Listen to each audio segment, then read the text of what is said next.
Sarada Devi was born in the small village of Jayrambati in Bengal, India in December 1853. She was the oldest of 7 children in a large family. She said of her own parents, "My father was very orthodox and would not accept gifts from other people. He liked smoking, and as he smoked, he would accost passers-by in a friendly way and say, 'Sit down, brother, and have a smoke,' and he would prepare the pipe for them. And how kind my mother was! She would feed people and take care of them as if they were her own children." From an early age, she showed a marked desire to help others, working around the home and in the fields, and helping with the younger children. The old people of the village would reminisce that from her young days, Sarada was as diligent in her work as she was intelligent, quiet, and peaceful. She never had to be asked to do any work. Of her own accord and with great resourcefulness, she always did what had to be done. Even at a young age, Sarada was devoted to the Mother Goddess and at times could be found absorbed in meditation while performing the worship of Kali or Lakshmi. Once during a worship ceremony, a neighbor found young Sarada lost in meditation before the deity. He carefully observed her for a long time, but he could not distinguish as to who was the deity and who was the child. He left the place with some trepidation. Later in life, she said about herself, "As a young girl, I saw another girl of my age always accompanying me, helping in my work, and frolicking with me, but she disappeared at the approach of other people. This continued till I was 10 or 11 years old." You may ask why one should dwell so much on her childhood. There is no question that there was a very potent manifestation of divinity during these early years. Her mother, in later years, remembering her daughters growing up and the remarkable events that occurred then, asked Sarada, "My child, I wonder who you really are? How can I recognize you, my daughter?" The daughter brushed this respect aside with apparent dislike. "Who am I? Who can I be? Have I grown 4 arms like a goddess? If so, why should I have come to you?" At the age of 5, Sarada was married to Sri Ramakrishna, who was then 23 years old, and who himself had suggested Sarada for his bride. She had very little contact with Sri Ramakrishna, who was engaged in intense spiritual practices at the Dakshineswar temple near Calcutta, until she herself traveled to Dakshineswar to be with him at the age of 18. Sri Ramakrishna had already taken monastic vows from a Samayasin who had told him that man is really established in God, whose discrimination, detachment, and realization remain intact even in the presence of his wife. Upon her arrival at the temple, Sri Ramakrishna's first words to Sarada were, "Ah, you are here at last. That's well done." Sarada, happy at last to be with her husband, was overjoyed to serve him and learn from him. Sri Ramakrishna proceeded to instruct her in practical matters ranging from worldly affairs, household duties, and relationships with others, to spiritual matters like religious music, worship, and meditation. It was not long before he asked Sarada, "Well, my dear, have you come to drag me down to the worldly level?" She replied, "No. Why should I drag you to worldly ways? I have come to help you in your chosen path." And one night she asked him while massaging his feet, "How do you regard me?" He replied, "The same mother that is in this Kali temple, and who gave birth to this body, is now massaging my feet. Truly do I see you as a veritable form of the blissful mother." They were extremely close in mind and spirit. However, there was no sexual relationship. Husband and wife were also monk and nun. When a married couple lives in this way, something extremely remarkable happens. The highest realizations were being put into practice in their everyday life. Sri Ramakrishna saw the Divine Mother in all women. He actually performed the worship of the Mother in his wife. Sarada Devi experienced the mystical union of herself with her husband's self. They lived accordingly. Sri Ramakrishna later said, "Would it have been possible to live side by side with her without her undemanding nature? If she had not been as pure as she really was, if she had lost self-control, then who can say if I too might not have lost my self-control? My prayer to the Divine Mother that she remove even a trace of lust from Sarada's mind was literally fulfilled. Sarada's days at Dakshineswar were spent hidden away from the public gaze, cooking for visitors, taking care of her elderly mother-in-law, and performing her japa, repetition of the Lord's name, and meditation. The manager of the temple, when asked about her, said, "I have heard that she is here, but I have never seen her." One day she told her young niece, "What a lot of work I did when I was your age. And yet in spite of all those chores, I repeated my mantra, the name of the Lord, 100,000 times every day."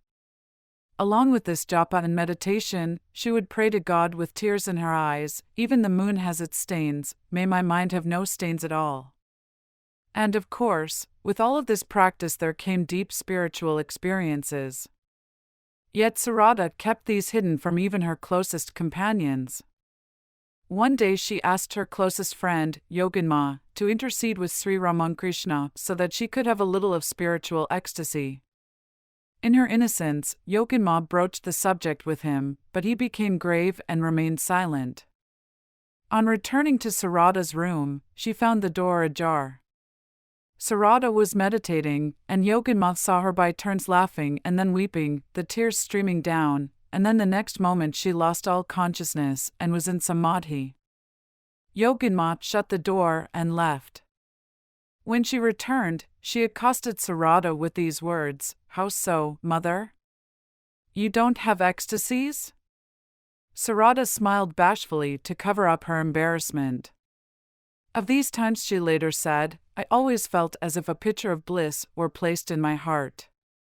Every so often Sarada would return to her village home. Many interesting and telling events happened during these visits. While returning on foot to Dakshineswar from her village, Sarada fell behind her companions who were hurrying to cross a large plain that was notorious for its fearsome robbers. Suddenly she was accosted by a tall, rough man with a cudgel on his shoulder who growled at her in a menacing tone, "Who is standing there, and where are you going?" She answered meekly, "I am heading east." The robber replied, "You are going the wrong way." Sarada stood still as the robber approached. As he looked at her face his mood changed, and he said gently, "Don't be afraid, my wife is with me. She is coming now." She spoke to the robber confidingly, "Father, my friends went ahead and I am lost. Your son-in-law lives at the Kali temple at Dakshineswar. I am going there. Please go with me to him." Then when the robber's wife arrived, she clasped her hand trustingly and said, "Mother, I am your daughter Sarada. I am terribly afraid. It is my good fortune that you have come." The robber and his wife took her to the nearest village, bought her some simple food, and put her to bed at a country inn. The robber stood watch all night. The next day they caught up with Sarada's companions, and the party set off for Dakshineswar. When the robber and his wife finally parted from the group, Sarada and her adopted parents began to weep. The robber and his wife visited Dakshineswar several times. Sarada said, "Though my adopted father was honest and good, I believe he was a highwayman." She asked them once why they were so kind to her. They replied, "You are no ordinary human being. We saw you as Mother Kali." "How is that?" "What did you see?" she countered. But they confidently said, "No, Mother, we saw you as Kali. You hide that form from us because we are sinners." She indifferently replied, "You may say so, but really I know nothing about it." Although Sarada was extremely shy, soft-spoken, and mild-mannered, she could assume a very strong and stem aspect that proved itself effective. This incident occurred at Kamarpukur, Sri Ramakrishna's village, many years later. Harish, a disciple of his who was mentally deranged, was chasing Sarada around the courtyard. One cannot help but think that his intentions were not honorable. The mother said, "I ran out of energy and breath. I was forced to assume my real nature, that of Bagala, the terrific aspect of the Divine Mother. I stopped running, and shortly after Sri Ramakrishna's death, his disciples, under the leadership of Swami Vivekananda, banded together and formed the Ramakrishna Order, an order of monks. In 1898, Bellarmith, a piece of property on the Ganges north of Calcutta, was purchased as the order's headquarters. One day Mother was taken there to inspect and bless the grounds. She had previously hoped that these young men, whom she considered her own children, would have their own monastery. She was delighted with the place and said, "Now my children finally have a place to lay their heads." Although she never assumed the role of head of the order, these disciples of the Master deferred to her in all important matters, and her word was taken as final in these decisions. Swami Brahmananda, the president of the order, was asked by a junior monk, who was a disciple of Sarada Devi, a question about his spiritual practice. Brahmananda, who was a powerhouse of spirituality himself, deferred to her. He said, "Mother will be calm in a few days. It's better that you put this question to her directly. My solution may be different from hers." She herself gave sannyasa, monastic initiation, to many young men. It was her firm conviction that one who renounced the world for God was really blessed. And yet to one, who found he had to leave the order and had come to say farewell, she said with tears in her eyes, "Never forget me, I know that you will not, but still I say so.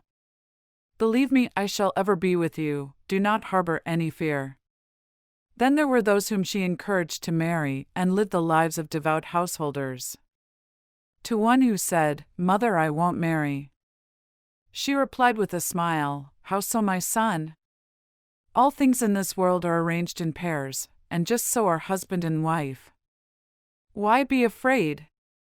The mother also gave her approval to women who were ready to renounce the world. To a mother who tried to dissuade her daughter from the life of a nun, she wrote, "How much does a woman suffer her whole life as a slave to her husband, always catering to his whims? Let her renounce." The giving of sannyasa was only a small part of her ministrations. Mother came into contact with an untold number of devotees, and many of them received initiation from her. These included men and women, monks and nuns, and children. It was a rare, unfortunate person who could not receive her grace. She herself said, "If anyone addresses me as mother, I cannot turn him away." Swami Premananda, who managed Bellarmith, had this to say, "Who has understood Holy Mother?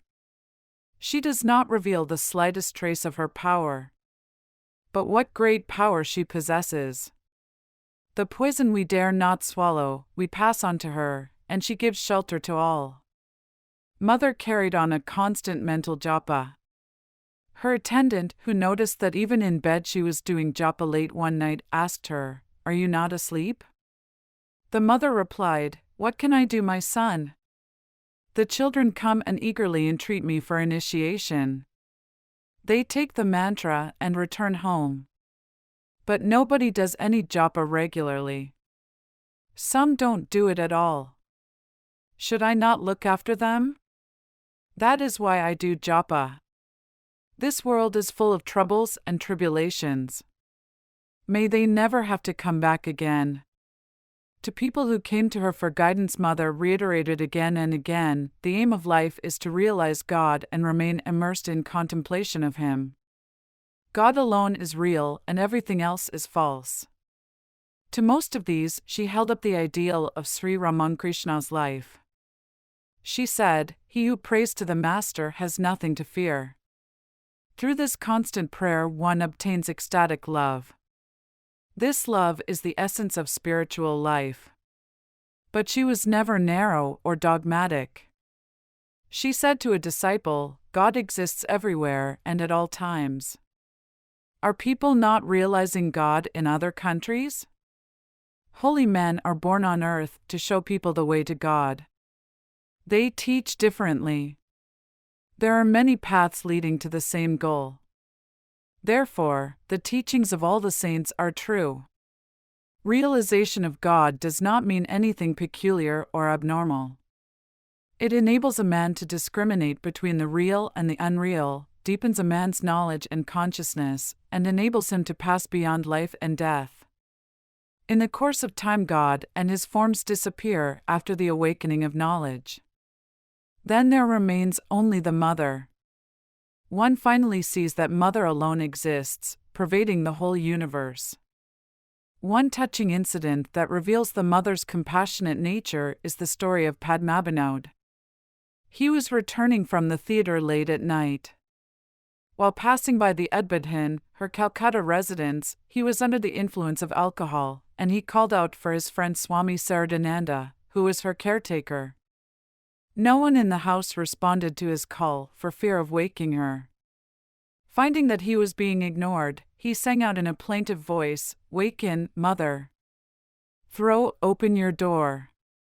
I cannot find my way through the dark, my heart is afraid. How often I have called out your name, yet, kindly mother, how strangely you are acting today.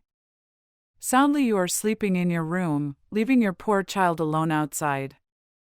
I am all skin and bones from crying, mother, zero mother." With proper tone, pitch, and mode, using all the three gamuts, I call so loud, and still you sleep on. Is it because I was lost in play that you shun me now? Look on me kindly, and I shall not go playing again. To whom can I run, leaving your side? Who but my mother will bear the load of this wretched child? As he sang with all his soul, the mother opened her window. Noticing this, he called up to her, "Mother, so you have awakened. Have you heard your son's call? Please accept my salutation." He prostrated in the dust of the street and then sang, "Cherish my precious mother Syama tenderly within O mind. May you and I alone behold her, letting no one else intrude." The next day mother remarked, "Did you notice his firm conviction?" And when her attendant complained about the disturbance of the mother's sleep, she countered, "I cannot control myself when he calls on me in that way." Sister Nivedita, who was an English disciple of Swami Vivekananda, and did much educational work with women in India, and was closely associated with the mother for many years, wrote these telling words about her. In her one sees realized that wisdom and sweetness to which the simplest of women may attain. And yet to myself the stateliness of her courtesy and her great open mind are almost as wonderful as her saintlyhood. I have never known her to hesitate in giving utterance to large and generous judgment, however new and complex might be the question put before her. Her life is one long stillness of prayer. She rises to the height of every situation. Is she tortured by the perversity of any about her? The only sign is a strange and quiet intensity that comes upon her. Does one carry to her some perplexity beyond her ken? With unerring intuition she goes straight to the heart of the matter, and sets the questioner in the true attitude to the difficulty. Swami Shivananda, a disciple of Sri Ramakrishna and the second president of the Ramakrishna order, wrote in a letter in the early 1920s, "Holy Mother is not an ordinary woman, not a spiritual aspirant, not just a perfect person. She is eternally perfect, a partial manifestation of the primordial energy. If that Mother of the universe, through her love that knows no reason, has touched a devotee with her blessed hand, his spiritual consciousness has either been awakened or will be so. This is my unshakable conviction. Holy Mother assumed a human body to awaken the womanhood of the entire world. Don't you see, since her advent, what an amazing awakening has set in among the women of the world? They are now resolved to build up their lives gracefully and advance in all directions. A very surprising renaissance is swaying women in the fields of spirituality, politics, science, literature, etc. And more will come. This is the play of the divine power. Ordinary mortals cannot understand this mystery. Early in the morning of Tuesday, July 21, 1920, Holy Mother passed away. Her last words of instruction to a disciple sitting at her bedside were, "Let me tell you something. My child, if you want peace, then do not look into anybody's faults. Look into your own faults. Learn to make the world your own. No one is a stranger, my child, the whole world is your own. Teachings of Sarada Devi. The world is the Lord's. He created it for His own play. We are mere pawns in the game. We suffer as a result of our own actions. It is unfair to blame anybody for it. Give up this dry discussion. Who has been able to know God by reasoning? Reasoning does not disappear as long as one has not attained to perfect knowledge. If one can regard God as one's own and call on Him without seeing Him, that is God's grace. If one calls upon Him repeatedly, He becomes compassionate, and so a devoted attachment comes into being. This love for love's sake should be hidden from all eyes. The body means the existence of desire, otherwise it would not have existed. It all ends when one no longer has any desires. In one word, one should desire of God desirelessness. For desire alone is at the root of all suffering. It is the cause of repeated births and deaths. It is the obstacle in the way of liberation. However spiritual a man may be, he must pay the tax for the use of the body to the last farthing. But the difference between a great soul and an ordinary man is this: the latter weeps while leaving this body, whereas the former laughs. Death seems to him a mere play. This attachment to the body, the identification of the self with the body, must go. What is this body, my darling? It is nothing but 3 pounds of ashes when it is cremated. Why so much vanity about it? The happiness of the world is transitory. The less you become attached to the world, the more you enjoy peace of mind. My child, this mind is just like a wild elephant. It races with the wind. Therefore one should discriminate all the time. One should work hard for the realization of God. Disciple, I have been practicing religious disciplines, but it appears that the impurities of the mind are not growing less. Mother, you have rolled different threads on a reel, red, black, and white. While unrolling, you will see them all exactly in the same way. Can anyone altogether destroy lust? A little of it remains as long as one has the body. But it can be subdued, as a snake can be subdued by charmed dust. He who has a pure mind sees everything pure. The mind keeps well when engaged in work. And yet japa, meditation, and prayer are specially needed. You must at least sit down once in the morning and again in the evening. That acts as a rudder to a boat.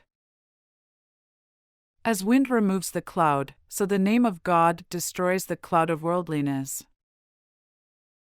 Do you know the significance of japa and other spiritual practices? By these, the power of the sense organs is subdued. See what a tiny seed is the name of God. From it in time come divine moods, devotion, love, and spiritual consummation. In time the mind itself becomes the guru. To pray to God and meditate on Him for 2 minutes with full concentration is better than doing so for long hours without it. Devotee, Mother, what is the secret? Mother, pointing to a small timepiece in a niche, said, as that timepiece is ticking, so also go on repeating God's name. That will bring you everything. Nothing more need be done. Just see the power of habit. By the law of habit man attains realization by continuous practice of japa. Without regular practice nothing can be attained. Spiritual practices are meant to keep the mind steady at the feet of God, to keep it immersed in His thought, repeat His name. Spiritual progress becomes easier if husband and wife agree in their views regarding spiritual practices. I cannot see others' faults. I am simply not made that way. There are enough people always ready to criticize others. Surely the world will not come to an end if I refrain from doing so. I am the mother of the wicked, as I am the mother of the virtuous. Never fear. Whenever you are in distress, just say to yourself, I have a mother.